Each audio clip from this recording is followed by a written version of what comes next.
देख इधर एक नजर रूठ के जाने वाले। पाकिस्तान के दो सुपरस्टार्स बाबरा शरीफ और अदाकार शाहिद की शादी अभी तक कई हवालों से राजों में छुपी हुई है।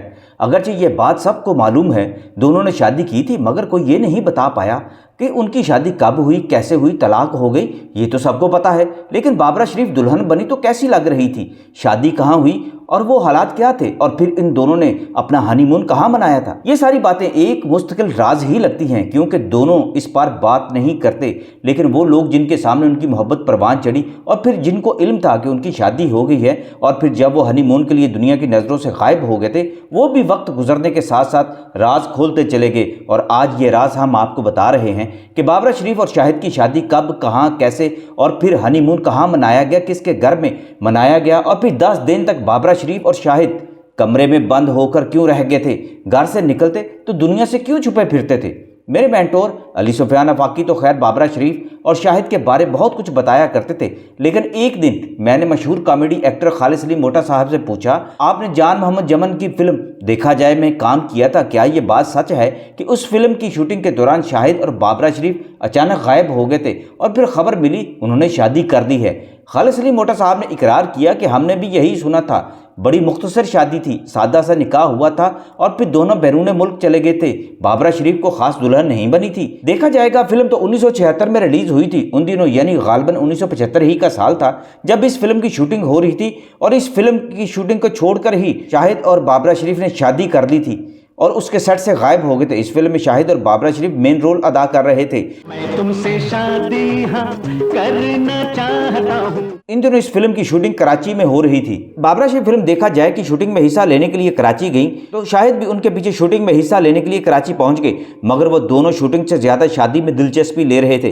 कराची में बाबरा और शाहिद का चंद करीबी और हम राज जानने वालों की मौजूदगी में निकाह हो गया था और उसी रोज वो लंदन रवाना हो गए थे और शूटिंग पीछे अधूरी रह गई थी। लाहौर में तो फिल्म साज उन दोनों के इंतजार में बैठे रहे, मगर वो दोनों कहाँ थे। फिल्मी सन्नत में अफवाहें तो बहुत गर्म हो रही थी, मगर ये किसी को यकीन नहीं था कि बाबरा और शाहिद की बाकायदा शादी हो चुकी है और वो दोनों हनीमून के लिए लंदन जा चुके हैं। लंदन में शाहिद और बाबरा को छुपकर रहने की बज़ाहिर कोई ज़रूरत तो नहीं थी, मगर इसके बावजूद उन्होंने किसी होटल में क़याम करना मुनासिब नहीं समझा था। मशरक़ी लंदन में एक वाकिफ़कार के छोटे से घर में उन्होंने पनाह ली थी, जहाँ पाकिस्तानी मद्दाह की बेगम पाकिस्तानी खानों से उनकी तवाज़ो किया करती थी। शाहिद और बाबरा शरीफ उनके घर के ऊपर वाले बेडरूम में रहते थे और इब्तदाई चंद रोज़ तो उन्होंने कमरे से बाहर कदम तक नहीं रखे थे और 10 दिन तक बल्कि कमरे में ही महबूस रहे। एक तरह से मेज़बान उन्हें नाश्ता और खाना ख्वाबगाह में ही पहुंचा दिया करते थे और वो दोनों बाकी दुनिया से बेखबर एक दूसरे में खोए रहते थे। चंद रोज़ के बाद जज्बात का तूफान थमा तो उन्होंने कमरे से और फिर मकान से बाहर निकल कर देखा था तो तुम्हारे जख्मों पर मरहम रखने की कोशिश की है। वो हनीमून मनाने आए थे तो घर से निकलकर उन्होंने लंदन भी देखने की ठान ली। लंदन उन दोनों के लिए नया और गैर मानूस नहीं था, मगर इस बार लंदन का लुत्फ ही कुछ और था। एक दूसरे की रफाकत में वो जिंदगी की रंगीनियों से जी भरकर लुत्फ अंदोज हो रहे थे। रात गए मारूफ और गैर मारूफ सड़कों पर घुमा करते, थिएटर और सिनेमा की सैर और सबसे बढ़कर एक दूसरे की रफाकत का मज़ा। शाहिद ने बाबरा की नाज बर्दारी में कोई कसर उठा नहीं रखी थी। बाबरा के मुंह से निकली हुई हर बात उनके लिए हुक्म का दर्जा रखती थी और बाबरा की नाराज़गी वो एक लम्हा के लिए भी बर्दाश्त नहीं कर पाते थे। वो दोनों ऐसे मकामात पर जाने से परहेज़ करने लगे थे जहां मुलाकातियों, शनासाओं और मद्दाहों से मुलाकात का डर होता था। वो अपने वक्त और अपनी मसरूफियत में किसी तीसरे शख्स को शरीक करने के रवादार नहीं थे। यही वजह है उन्होंने लंदन में अपने किसी दोस्त, रिश्तेदार या परस्तार को अपनी आमद की इतला नहीं दी थी। वो टैक्सियों में घूमते, पैदल गश्त करते या फिर गैर आबाद और गैर मारूफ मकामात की खाक छानते फिरते। बाकी मादा दुनिया के लिए वो नापैद हो चुके थे। उनका किसी से ताल्लुक ना था, ना किसी का उनसे राब्ता। वो मुकम्मल तौर पर अंडरग्राउंड हो चुके थे। हुकूमतों को शायद संगीन जराइम में मतलूब मुजरिम भी इतनी राजदारी और एहतियात के साथ लोगों की नज़रों से महफूज रहने की कोशिश नहीं करते, मगर इस फिल्मी जोड़े ने तो हद कर दी थी। शाहिद और बाबरा शरीफ ने लंदन में जिस पाकिस्तानी के घर में हनीमून के लिए पनाह ली थी, उनका नाम मुर्शद था। वो लंदन रेलवे में मुलाजिम थे। उस जमाने में उन्होंने लंदन में एक रेस्टोरेंट भी खोला था जिसके समोसे खाने इंडियन और पाकिस्तानी बड़े शौक से जाते थे। मुर्शद साहब को पाकिस्तानी अदाकारों से बड़ी मोहब्बत थी। वो पाकिस्तानी फिल्में भी लंदन में चलवाते थे।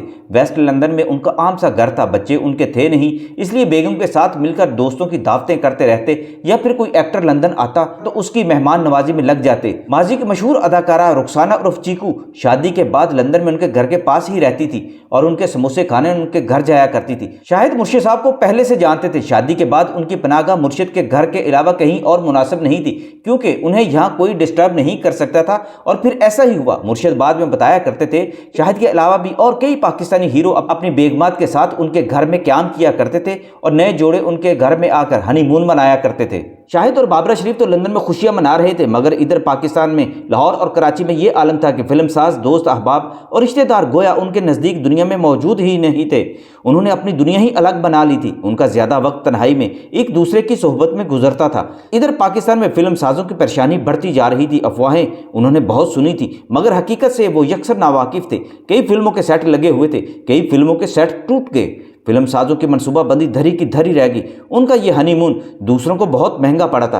फिर एक दिन जिस तरह अचानक वो दोनों गायब हुए थे, इसी तरह एकदम नमूदार हो गए। लाहौर के फिल्मी हलकों में यह खबर घूम गई कि बाबरा और शाहिद, जो हनीमून मनाने की गरज से लंदन चले गए थे, वापिस आ गए हैं। फिल्मसाजों, दोस्तों, शनासाओं और मुलाकातियों का तांता बंध गया। दूसरे दिन बाबरा और शाहिद अलग अलग निगार खानों में शूटिंग कर रहे थे। शाहिद के पास तो हर सवाल के जवाब में एक शर्मीली सी मुस्कुराहट थी, मगर बाबरा के पास हजारों दास्तानें थी जो वो बाद में अपनी सहेलियों को सुनाती रही थी और मज़े लेकर अपनी हनीमून के किस्से भी सुनाया करती थी। अलबत्ता शाहिद ने कभी अपनी ज़बान इस हवाले से नहीं खोली। चाहते क्या हो? मैं क्या चाहता हूँ? आपको अपने बच्चों की माँ बनाना चाहता हूँ।